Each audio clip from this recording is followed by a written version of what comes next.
My guest today has been in the army, gained an MBE, entered the corporate world, become a mummy, and most recently has created a flexible business around family life. She is a motivational speaker, business mentor, and coach. Thank you very much for joining me today. Welcome to the show, Sara Harris. Oh, thank you, Vicki, for that introduction. That's really kind of you. So I'd love to start our conversation today with you giving us a little bit of your background and how you reached this point in your career. Okay, so like everyone, when I was at school, I sort of knew what I wanted to do, but didn't. I wanted to do occupational therapy, but didn't get the grades at school. And I had a sister, or have a sister, who was in the army, and I'd been to stay with her, and I thought, well, I'll join the army, as you do. So I joined the army in 1990. I was 17 and 3 months, so quite young, when I went off to Guildford to do my training. And if I'm honest, I sort of think, because I'd seen life in the military through someone else's glasses, shall I say, I didn't quite know what this side would be like, because my sister was married, I was going in as a single soldier, but it worked out fine. I did 12 years, had a great 12 years. I've joined the army and see the world, and I saw 6 years of Salisbury Plain, which was very interesting, but a beautiful place to be anyway. I then got posted to Germany. I then went to war in Bosnia when the Bosnia War was on. So I was deployed out there for 8 months. I then went over to Italy, part of that deployment, and then returned back to Germany, and then finished my career in the military working in London at the MOD. MOD was amazing. I loved it, probably because you sort of went to work in a suit.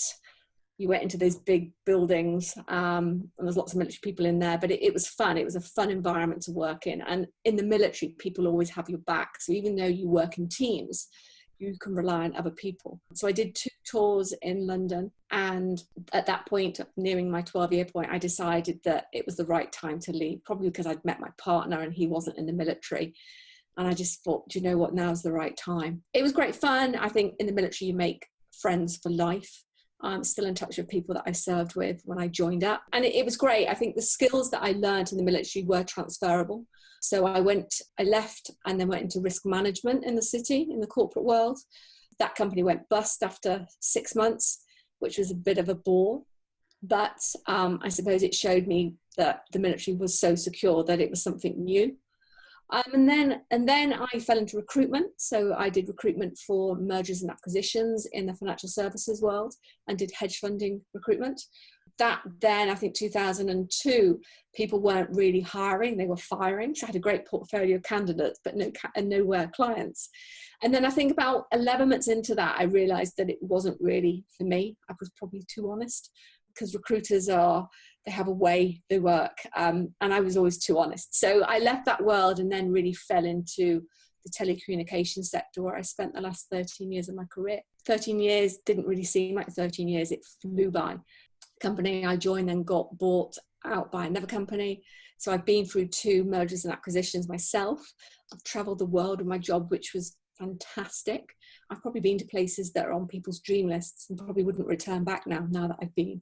But then when my daughter came along in 2009, at the end of 2009, I realized that working a 90-hour plus week, 7 months of the year away in 2-3 week stints, really wasn't sustainable. And if I'm honest, that wasn't why I'd chosen to have a child. There was never a right time to have a child, and obviously it just happened. Well, it didn't just happen, but we didn't say, right, we're going to try for a baby. And Poppy came along, and then I realized that the work had to change, but I didn't know how. When you're working for the top man of a company as his right hand, it was hard. And I did find the transition really hard. So I only had just short of 5 months maternity. We were working in London. We'd relocated out of London, and then the office moved back to London. So I was doing the daily commute. So I'd go in early, and I'd make sure that I could leave to pick her up at nursery, because my husband, he worked full-time too. No family support local. So we had a full-time nanny, and she was in full-time childcare. So it was really challenging. And I think, as a mummy, you beat yourself up. You want to be there for all the firsts, and I couldn't be. You beat yourself up that you want to be there and be mummy, but you've still got to earn an income when you've been used to earning an income. And so obviously being a full-time mummy, I realised that there needed to be some sort of change. And in 2010, my friend had started her own business, and I knew her through her husband. I used to serve in the army with him. And she said, look, you're the fit family. You guys need to do this plan. And I was like, oh, we'll give it a go and see. Did it and had amazing results because it was a lifestyle change. And she said to me, you really should look at joining my business. And I was like, not for me. I don't have time. I earn an incredible income and I'm not into selling. And I didn't poo-poo it in that sense, but it just wasn't for me. And I left it.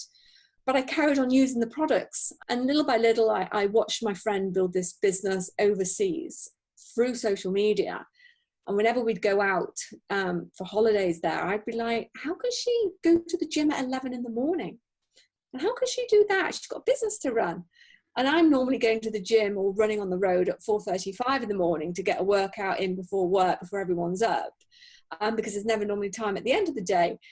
And I said to my husband, I said, do you know what? Maybe I might take a look at what she's doing. And I ate a bit of humble pie. And in January 2013, I decided to start my own business around my full-time career still at this point. And just thought, well, I'll give it a go. I've got nothing to lose and everything to gain. Still, obviously, my main job paid my bills and my commitments. So I was always dedicated to that. But I created an hour in the evening when I got home from work, and I used to work it when my little girl Poppy was asleep, and little by little I started to see this business grow, and I thought, this is interesting. I'm not really putting that much into it. I'm committed, but I haven't got that much time. What would I be able to achieve with more time? So I then decided that I'd set a goal of leaving corporate, and I set it as April 2015.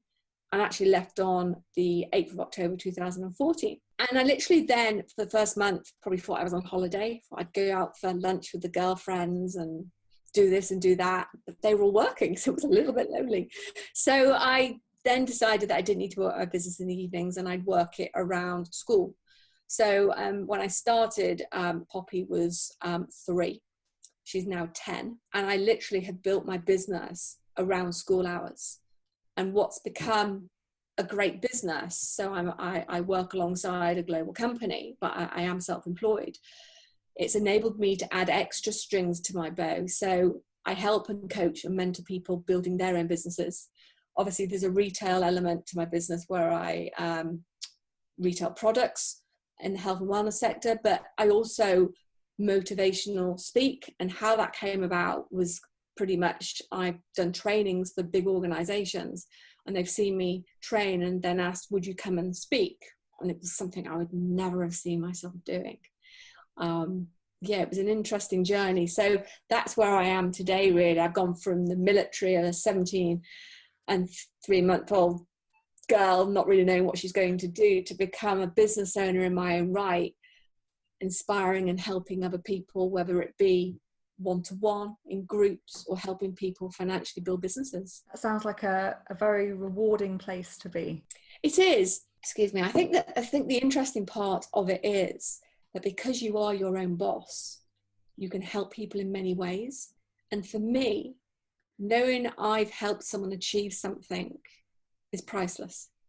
I mean, honestly, there's no better feeling knowing you've had a part to play in that success for someone. Completely understand that, absolutely. And I had a couple of questions pop up based on your story to this point. What made you want to be an occupational therapist when you were younger? So my mother, I don't know what happened, but my mum had a bad shoulder. And I always remember having to sit in the waiting room for her having this heat treatment and work done on her shoulder. And I think some appointments I could go in with her depending on who the therapist was. And I think it was just, I thought, well, I'll give that a go. That looks nice that you're engaging with people. You can help people become better. I didn't really know that much about it, if I'm honest, at 17. I mean, who knows really at 17 what they want to do? Some people do. My husband knew exactly what he wanted to do, and he's doing it today, and he's been doing it all his life. But for me, I I was like, well, I'll give that a go. That looks quite good. And I was disappointed when I didn't get the grades, but I suppose everything happens for a reason. You were destined to end up helping people. That's obviously always what you wanted to do. Oh, thank you. And within your career in the army, would you say that there was a single biggest lesson that you learned from that time? Well, the military is one of these where you work as a team. You work really closely with each other. So if you went to war, you want to know that the person behind you has got your back. And that is always true. And I think the biggest thing I learned was about team building, about compassion, about empathy. Even though a lot of soldiers are a bit, when I joined, women were very limited to what they could do. You couldn't serve on the front line. So you were seen more in support elements, or like military police, chefs, drivers, clerical, but you still had that bond. And the units I served in, initially, there were very, very few women. So you would form a really close working bond with people. And I think for me, knowing that you can work in a team is really important, because a lot of people can't. I guess that's a skill that you've really managed to bring into your current business as well. Yeah, I think so. I think I've never worked in isolation, just as in one. I've always worked collectively with other people. I like the banter. That's obviously a military saying about banter, but I like the interaction. I like the way that people want to help people. Because in the military, you could never just do something for yourself, because it's not about you. And I think where I find myself today, it's very much like that. But in the middle, it wasn't so much. And there were big lessons there to learn, because you could have an amazing and incredible idea, float that idea, and someone else take the credit for it. And people wouldn't necessarily have your back, because when you're in a corporate ladder, to get to that next stage is all about you. It doesn't matter about anyone else. And you will stand on whoever you need to get to that. And I really struggled with that, because I've never worked like that in my career. I was successful. I did climb the corporate ladder, but I never, ever stood on anyone. I would take people on the journey with me. Because my view as a leader isn't you're at the front, you're actually at the back, and you're guiding and showing people how to become that leader. And I think I learned that from the leaders that I had in the military. I worked with some incredible leaders, and I learned a lot from them. Did you find that you were different in that sense to most of the other people in the corporate world? I'm guessing that a lot of the other people you were working with came like through the school, potentially university system, straight into the corporate world, whereas having that different background, you've had the experience with those different kind of leaders, where a lot of the others have only experienced the corporate leadership. Yes, I think I remember the first job after the first one went pop. That was a very small type of environment to work in, but I went to a bigger PLC company. You could compare yourself and think, well, what do I bring to the table? I haven't got X, Y, Z academic skills or qualifications, but what I brought to the table was more about ability and capability, as in that I think you're either a doer and I'm very much a doer, and I've always got to where I have through sheer hard work and determination. And I've learned you've got to be open to the learning side in that type of environment. I remember I was on our honeymoon in the Maldives, and as a thank you, my boss had sent this beautiful gift, and it was there where we were. And I was like, how did he know that? And the girl I was working alongside she was a wonderful lady, and she had an MBA. She had a first-class honours degree from Oxford. She was so bright. And then on the end of the message, it said, you'll be replacing her when you come back. And I said to my husband, well, how can that be? I haven't got an MBA from INSEAD, and I don't have a first-class honours degree. He said, but they see your ability. And I think I always take people on the journey with me. It's about uplifting people and allowing them to grow as individuals. And I think that's what I've applied right through my career. During that time, do you think you had a single pivotal moment that made you take the leap into being self-employed? Was there a moment, or do you think it was that accumulation like you described earlier? Yeah, I never, ever had a vision of working for myself, ever. I always had an employee mindset, because I'd been employed from such a young age. And I'd never really been around anyone that was self-employed, if I'm honest. Everyone I was surrounded by was employed. But I think in today's market and in today's world, as much as people will deny it, it's still a very much male-dominated world. as much as women are trying to be up there and be equal, I worked in a sector where it was very, very male dominated. And I think at that point, I knew that if I wanted to become better and I wanted to be able to have choices, then I had to do something on my own. Did I know where it would take me? As I said, no. But if I was willing to work as hard as I did for someone else and they get all the gain, obviously I got a salary and a bonus, but they reap the reward. Why not do it for myself? And we can all be really fearful of the unknown. But what have you got to lose? I could have left corporate sooner. I was a little bit risk averse, but I believed in me and went, right, I'm going for it. And I did it. So it was 6 months early still, but I probably could have done it even sooner. But I was a little bit, I'm used to getting salaried. I'm used to getting a pension, a bonus, healthcare. So they're the other elements you have to think about when you're self-employed. But I feel like today there is no better time for people to be looking at that, because you're in control of your own destiny. If you're willing to work hard and put the time and effort in and willing to grow as an individual, anything's possible. It's true. And I think it's also so much a human characteristic to be risk averse for most of us. And the idea of taking the plunge and going self-employed can be very, very scary, particularly the more responsibilities I think you have when you've got a young family. Obviously that will always be at the forefront of your mind because you know you have to still look after them. But it's always one of those things, just give it a go, because realistically you can go back to being employed. If it really doesn't work and for whatever reason the thing you decide to do just doesn't grow in the way you had hoped it to and give you the life that I guess you want it to as well, you just go back and get a job. Yeah, I wanted the lifestyle where it gave me flexibility. I'm an older mummy. I didn't want to miss out. Can't have any more children. I had a good upbringing, but I don't remember my mum and dad being there for everything because they couldn't. They had to work. And I've got 2 siblings, and one had mum and dad there for everything, and my sister didn't, because again, the parents had to work.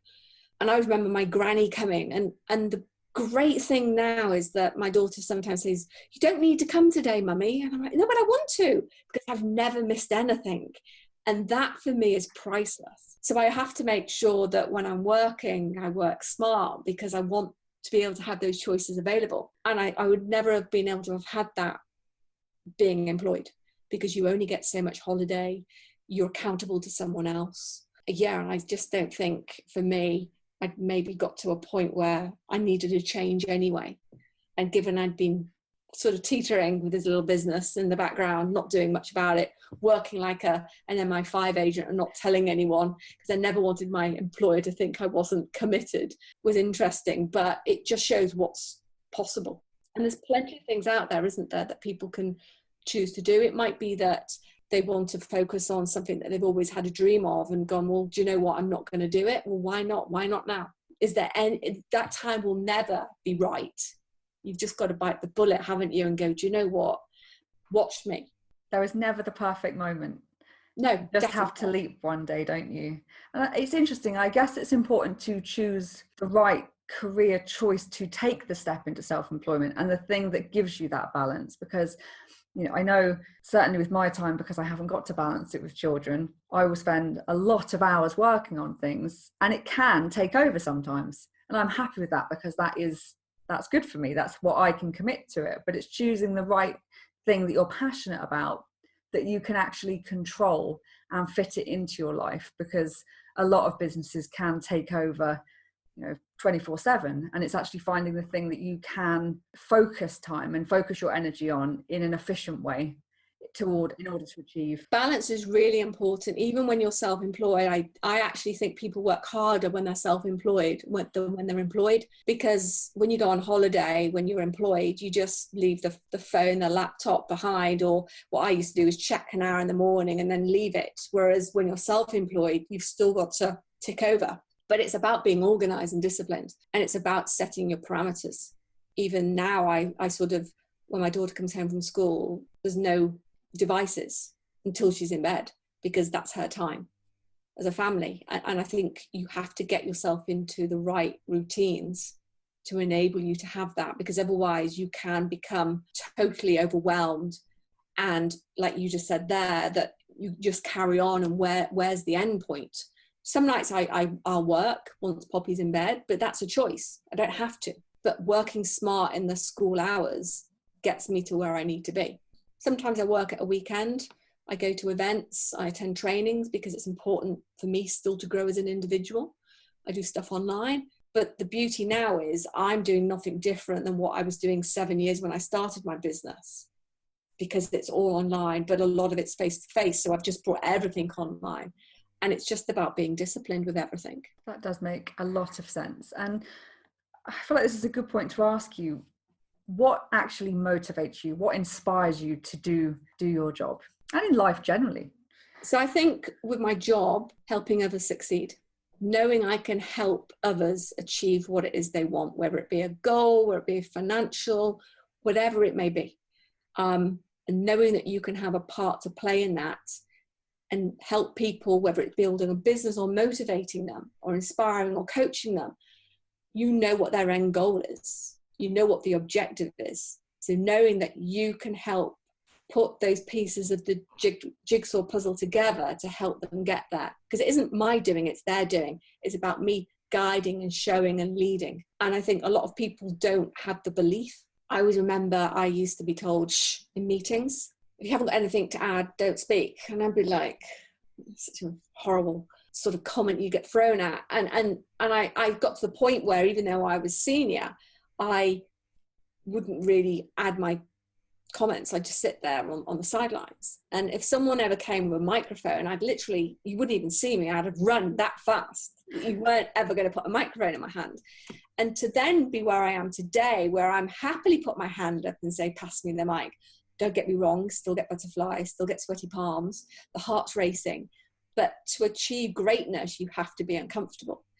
And knowing I can help people feel uncomfortable to get to the better place, for me is priceless. And I think what motivates me every day is knowing that every day can be different. There's always good in something. In our house, our motto is, I can't yet. It's not I can't yet. Some people wouldn't like the word can't, but it's the yet bit that's what you focus on. And my daughter will go, oh, here she goes again, the yet. It's important because you've got to be motivated and help yourself. I don't know, I suppose I grew up with not that much motivation around me because it wasn't really years and years ago. It probably existed, but not to the same degree today. Whereas now it's what I live, breathe, sleep, eat. It's everything about me. And I come from a place of, I wear my heart on my sleeve. And I always want to help people because there's always something you can contribute to. I think it's also really powerful, the fact that you didn't necessarily come from a background of massive positivity, because you're right, absolutely, it's become far more prevalent in the last few years, which is fantastic. I think it's so much more positive for our society. But if you feel like you're in a place right now that is in quite a negative cycle and you don't really see that opportunity, or you don't approach things as, I don't know that yet, but it's something I can learn, you can change at any time. There's no limit, is there, for someone to start? Doesn't matter how old you are. You might have always thought that you just can't do certain things, but if you open up that door of possibility, who knows what you can achieve? Oh no, totally. I mean, I always talk about goal setting. Everything I do relates to a goal. And years ago, if someone had said that to me, I'd be like, what a load of rubbish. And I really do believe everything happens for a reason. And you just have to take the first step, take that first motion and see what happens. We do lots of goal setting individually and as a family. And I could ask my daughter, what is it that she wants to achieve? And she's got a jar, because it's important, because sometimes you have to stretch yourself. Because if I didn't believe in her, who's going to believe in her? She needs to believe in herself first and foremost. But if mummy and daddy don't believe in her, then what's the point? You know, inner belief, I think, is one of the biggest things that stops people in their tracks. I can't do this, I can't do that, or I'm not worthy, or what will they think? If you believe that you are capable, that you will achieve, that everything will happen, it might not go straight, and there might be a few bumps in the road to get there. You know, you've got to go over some hurdles to get to the finish line, but you can achieve it. But you have to believe in your heart and in your mind that it's possible. And that to me is the first point in anything. If you believe and others believe around you and you feel that, then people will achieve even more. I think too many people have a dream and go, you talk to a guy about a car and they'll go, oh, I'd love a Ferrari. And then you go, well, when you're doing goal setting, and they'll say, but I'll just put a BMW on there. And I'm like, BMW is a great car, but why not a Ferrari? Oh, I could never do that. So you're already putting limiting beliefs on yourself. Or, oh, I'll never achieve that. No, you won't, because you've told yourself you won't. If you tell yourself you're going to achieve something, you can and you will. But it's if you say, oh, I can't, then you've already put that blocker there that is not going to happen. So you have to change your wording around and the thinking and the process and say, I can't achieve that yet, but this is the journey I'm going to go on to achieve it. And sometimes you have to visualize that you've already achieved it. And we do like daily affirmations and gratitudes. And, you know, I think the situation we're in today in the world, more and more people are being grateful for things that they have around them, that maybe they were grateful but didn't really think about it in the same degree.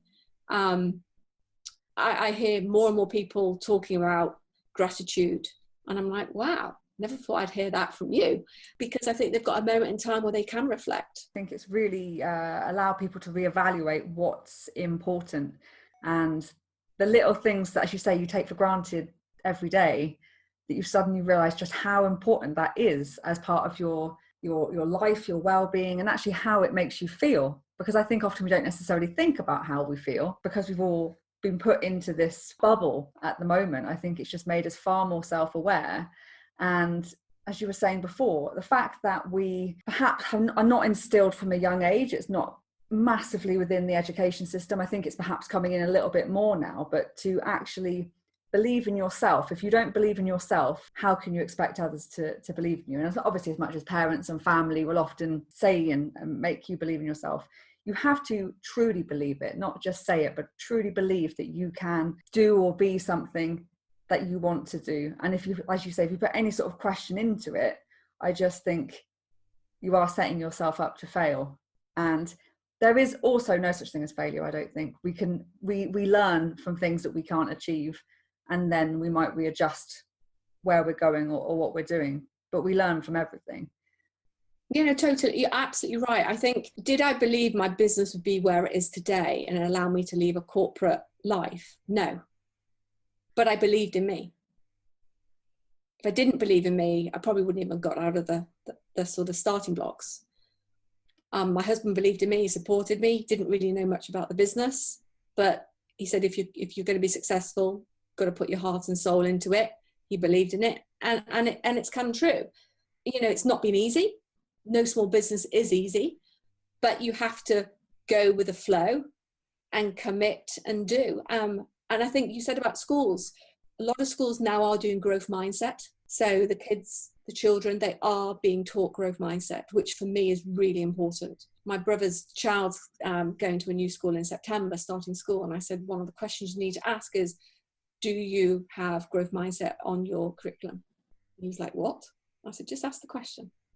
Because it's important, it really is important. And I think in 5-10 years, it's going to be a key thing. It really is. Without doubt. And I think it's the things we focus on as part of our jobs is to empower people. As you say, really, we're facilitating other people to achieve their potential. And people always say, oh, thank you. It's like, no, honestly, what we do is give you the skills, the key, the support, the belief, perhaps, the knowledge.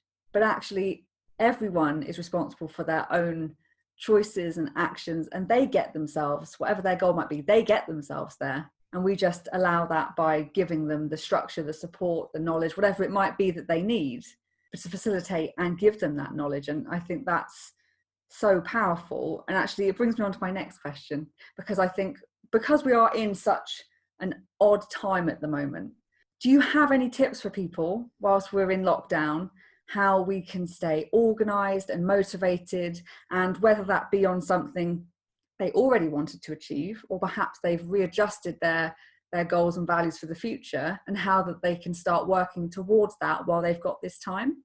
Definitely. So for me, I am a bit organized and I have a plan for everything. But I think the key thing is, because people are all going to be at home together, is you as a family say, right, what is it we want to achieve? So everyone's going to have, as you said, their own goals, their own things that they need to tick off. Some people are going to be working from home. So I've got my husband at home, I'm at home, my daughter's at home, she starts homeschooling tomorrow. We've got a timetable, so we know who's doing what when. We plan our food out, so we know what we're eating, when we're eating, because it makes that food shopping easier, because very few people can get online slots. So when you do go, you want to be able to get everything. So it's, again, planning all that in. It's about giving yourself me time. It's about giving yourself breathing time, making sure that you're doing some sort of exercise. We're fortunate we do have a bit of a home gym, but everyone can go out for a walk. Everyone can do some little skipping, hula hooping or whatever in the garden. Because you always feel so much better when you've exercised, because it just allows the endorphins and everything to be released, and you're set up for the day. If you can't do it in the morning, do it in the evening, or do it as a family. We've certainly found that we're making the most of this extra family time. And I think it's about not being too hard on yourselves. It's about, yes, there's got to be some flexibility and some fluidity with what you're doing, but it's about, if you've got the parameters of, right, today I want to achieve, write it down, make it visible for everyone. That's what we've got. We bought some whiteboards online, and we've got whiteboards saying what's happening. Poppy's got one in her bedroom. So when she starts school, she knows what she's doing. We've got a timetable. Obviously that's school, but besides that, she knows, even though we're in lockdown, we've been in lockdown since the 18th here in our household. She doesn't stay up late. It's not a holiday. There's still some discipline, but every day she knows she has to move, because children do a lot more movement than what they're doing at home. So keeping them active and keeping them fed is important. But I think it's about being collective in what we're doing. So, anyone can write out like a little spreadsheet or on a whiteboard or whatever, and write the things, tick them off, so you can see what you're achieving as well. I think set your goals small and work to the big ones, because in lockdown, things will work differently. I always start my day with a motivational video, because it just pumps me for the day. As I say, we do our gratitudes at the end of the day, what we're grateful for. And a lot of people will think, oh, what a load of rubbish. But honestly, try it. I can promise you will get so much from it. And I think for people that are working from home, set your breaks, set when you're having your lunch, set when you're going to do phone calls. So if you need quiet time, just put a sign on your door, so that the kids don't come running and going, what are we having to eat? I'm bored. I can't get the TV to work, or whatever. We've all got that at home. So my husband this morning was on a conference call, so we knew we couldn't go in the kitchen for half an hour. Just talk to each other and make it fluid in that sense. Because if you don't tell anyone and someone storms in on your conference call, then there's nothing worse, is there? But it's about being planned and organised, and just being open with what it is you've got that day or the week, and just work with it, and know that there's got to be a bit of flexibility too. So it's really about communication, structure, but flexibility with that structure as well. Definitely. It's so simple really, but I think it's so important just to dedicate even just a little bit of time, taking 5 minutes to plan out what you want to achieve, set those goals down, and then talking to each other about it. I think it also helps put it into action, knowing that the other people within your household knows what you're trying to achieve. It's a little bit of accountability, isn't it? Yeah, it is. I mean, for my little girl, she likes to be structured. Maybe that's because I'm very structured, but she likes to know what she's having to eat for the day. And then she knows. When are we working out? So everyone can do the free online Joe Wicks PE with kids is great, but we won't be able to do that when school starts. So we'll do that later in the day. But she knows everything that she's going to be doing. Yes, things will move, but she knows when break is, she knows when she needs to read, she knows when lunch is, etc. And bedtime, we stick to it. Because if she hasn't got structure, the first few days was a nightmare. I'm not going to lie. I was like, if I hear I'm bored and I'm hungry once more, and I said to her, we're not allowed to use the word bored in our house. And she said, but I'm bored. I said, you're not bored. We've got plenty of things to go and do. It's a bit like when children go to bed and they go, I can't sleep. And I'll say to her, you've only been up here 10 minutes. You haven't really tried. But not to be too hard on yourself or them as well. It's a situation we find ourselves in that, is totally new for people.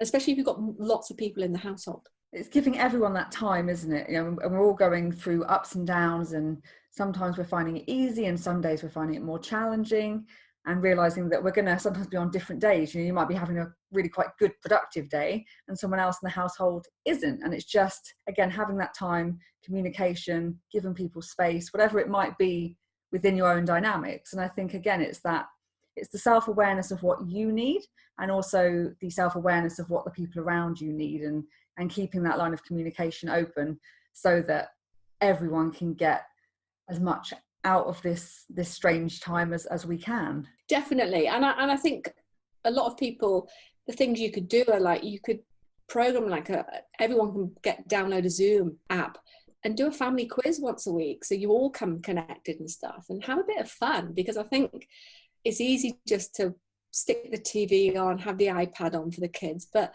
you know, you want to look back and go, well, what memories did we create in that time? What did we really achieve? You know, and you want to be able to play some card games, board games, and interact, and take this time that, you know, we're all very quick to say, I haven't got time. Well, we have got time now. So enjoy it. Just plan what you're going to do. And you can go, wow, we really did do a lot during lockdown in a moment in history. Absolutely. And how do you want to use it? You know, there is no right or wrong. And I think it's interesting because I think in some ways some people are feeling a little bit overwhelmed and pressured, because you've got people listing off all the things. They want to learn a language, they're going to start a business, they're going to do this, they're going to do that. But it's not about what other people are doing. It's truly about what you personally would like to achieve. What do you want to look back upon this time and have done? And not only is this time going to be memorable because it's a once in a lifetime thing, we could also achieve something within that time, and it could change the course of our future because we've taken different choices. But it's not about what our friends, family, or anyone else wants to do. It's about what we want to do as an individual. Yeah, it's about your household, isn't it? The people under your roof. I want to be able to look back and go, all that time, look what we did. I learnt a new thing this week that I didn't know my husband could sew with a sewing machine. I was like, Poppy's been making a blanket and he's there with the sewing machine. I was like, okay, this is interesting. I'm learning new things that I didn't know after 21 years. But you wouldn't normally get that because we're all so busy, you know, and for me, that's why I think in a moment in time now, enjoy the moment, but we've still got things we need to do as well in that moment. But enjoy the moment where know that we're never going to have time like this again. Fun enough, I've seen something similar this week, and it was someone was spending time with their other half, and they realised and said to each other, there will never, ever be another time in our lives, probably until we retire, that we will ever get to spend this much time together, because we will go back to some sort of normality at some point, and we'll go back to our busy lives. And hopefully I think everyone will spend a little bit more time prioritizing spending more time together, because we realize how important it is. But as much as this is not a wonderful time of history, there are wonderful moments and things that can come from it, and we really do need to cherish those moments and focus on them because we can. Yeah, no, I totally agree. I mean, of course we're missing our friends and our family because we can't see them, but knowing they're all safe and well is important. But I literally, I know my husband will love me for saying that, I saw him on a sewing machine, but we've been able to train together, which we don't normally get to do, because I train after when I've dropped Poppy off at school. So we've been able to do things that we haven't done in years together, which is really nice. We've camped in the garden as a family. Only managed 2 nights because it wasn't good on my back, but we wouldn't normally have done something like that. We would have just said, oh, we'll go away. We meant to go away at Easter. We couldn't do that. So we thought, we'll just get the tent out. And Poppy didn't even know we had a tent, which took a while to put up, but it was fun doing it. And it was a real highlight for her, which sounds ridiculous, camping in the back garden, but it's making the most of what we've got, isn't it? It is actually a special time. And I think people are making memories that they would never have had the opportunity to make. So I'd quite like to move on a little bit and ask you, how easy do you think it is for most people to start a new business venture? You know, do you think, are there any key factors they should take into consideration and account if they are kind of toying with the idea, shall I start a business by myself? So I think you've got to decide what it is you want to do. There's got to be some sort of I mean, when I started mine, I'd been using the products for 2.5 years. So I had belief in the product or the brand. I think if you're going to go into business for yourself, think about what are your financial elements. Obviously, what do you want to achieve in the business? So if you went to the bank and wanted to get a business loan, the bank wouldn't want to know your 5-year business plan. So as much as you might think, well, I don't want all the financials and stuff, it still would be applicable. Where do you see your business going and what do you want to get out of it? So for me, I wanted to be able to quit the corporate world. Didn't quite know how I was going to do that within what I had at the time, but I knew that was the ultimate goal. And then obviously the goals now changed, but that was the ultimate goal when I joined. Ask yourself, what is it you're prepared to sacrifice? Because you're going to have to sacrifice some things. Are you prepared to work hard and smart? You've got to then think about your business strategy, where you're going to take it. And that isn't anything fancy, but you've got to think about your toolkit, how much a thing's going to cost. My business, I was really lucky, cost me £199. So the overhead wasn't that big, whereas some businesses cost a lot more. If someone wants to become a hairdresser, their toolkit's probably £500 to £1,000. The people that get those coffee vans, you're talking tens of thousands.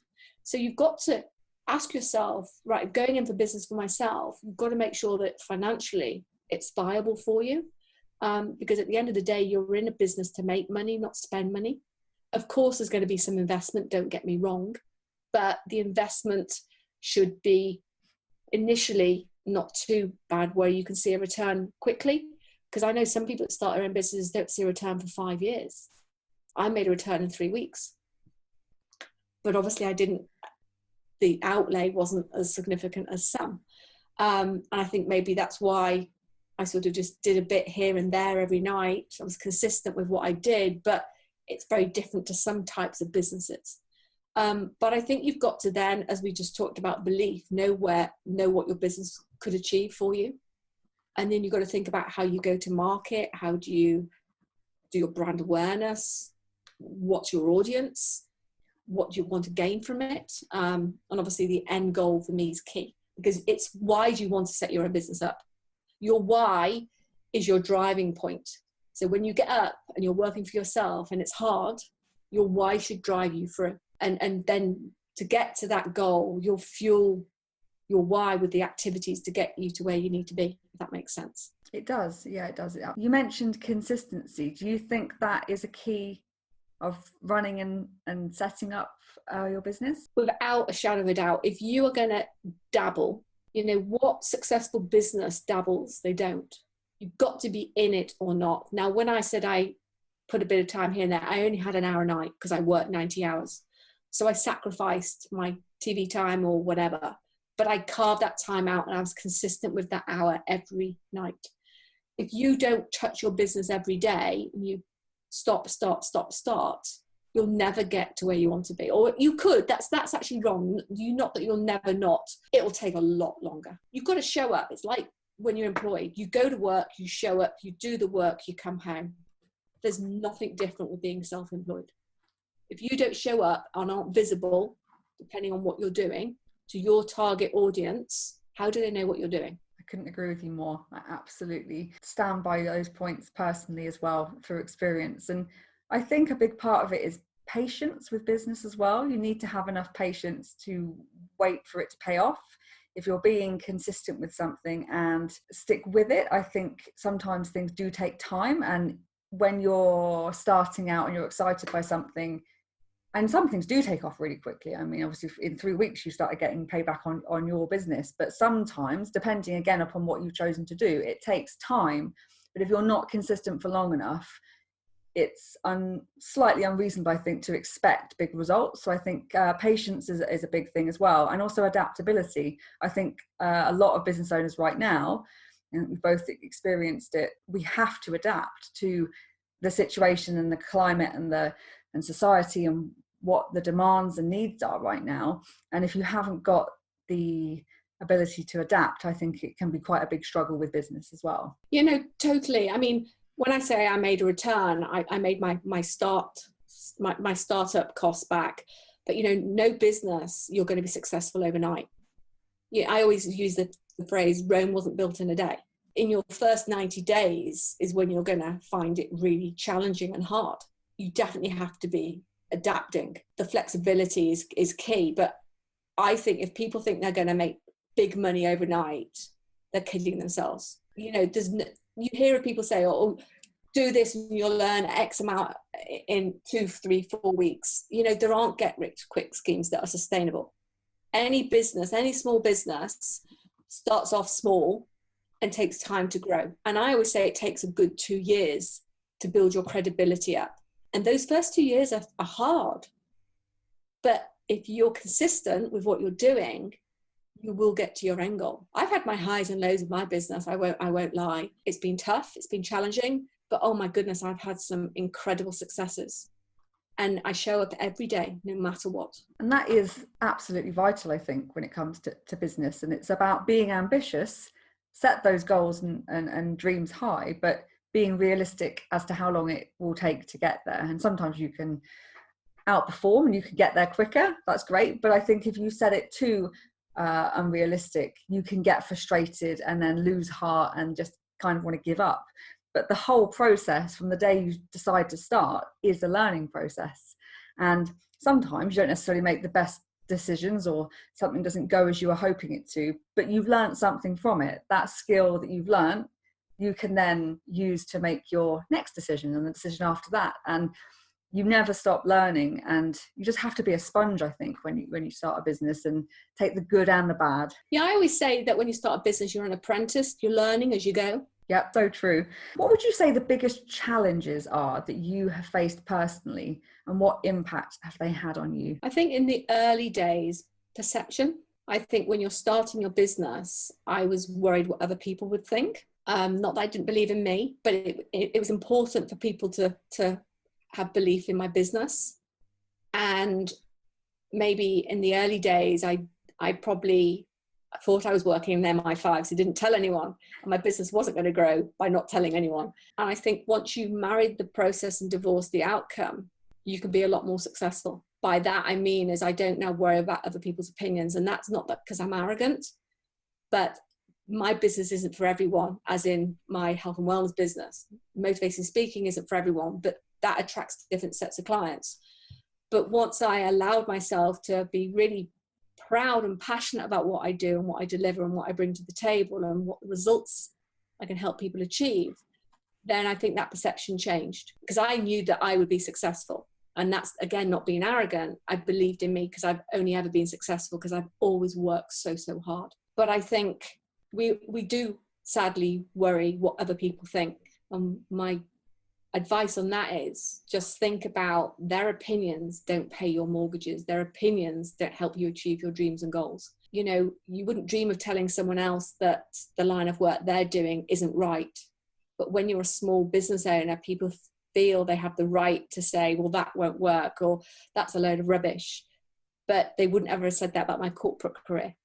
So what I'd say to that is just don't allow it to worry you. Put it to the side, believe in you, stand tall, and know that their perception, what they think is fine, but what you think is more important. It's truly about self-belief, isn't it? And anyone else's judgment is based on what they know, and they may know a lot or they may know very little. So only you know what you're doing, and it comes down to self-belief. You have to believe in yourself, because that is the most important thing, and that will keep you going on those days when it is a struggle, because we all have those days. Sometimes it's really hard work, and other times it's just easy. It's just a pleasure to do things. But it doesn't matter how much you enjoy your job, there are ups and downs, but as long as you believe in yourself and what you're trying to achieve, I think 9 times out of 10 it's going to work. Totally. You're absolutely right, Vicki. If there was one thing that you could share with everyone, what would that be?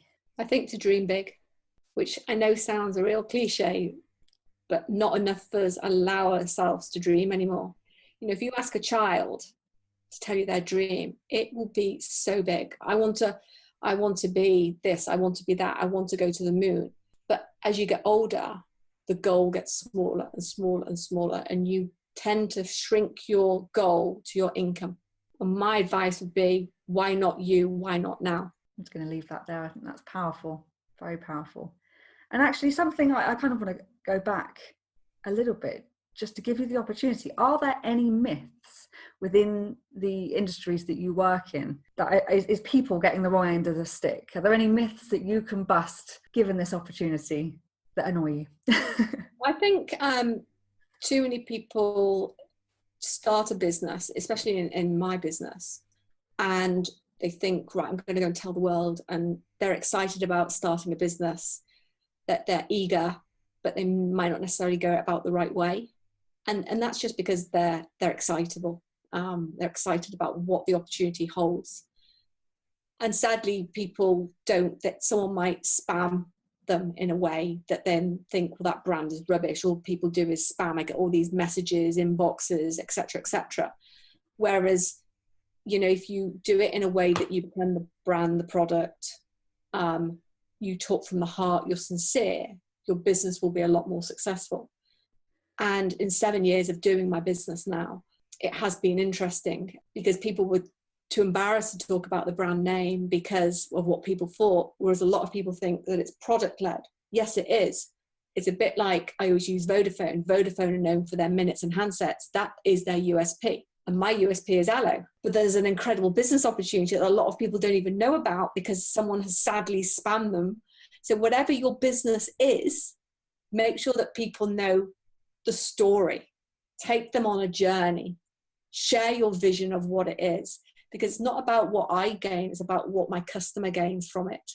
And I think a lot of people, when they start business, think about themselves because they're excited. You've got to think, what is the gain for your audience? Why would they want to look at your business? Thank you. And do you think, actually, knowing your background, do you think having a support network when you start a business is really important, to have some mentorship, perhaps just people you can talk to, getting in touch with other like-minded people? Oh, without a shadow of a doubt. When I started, obviously the lady that introduced me, I knew her, but she lived in a different country.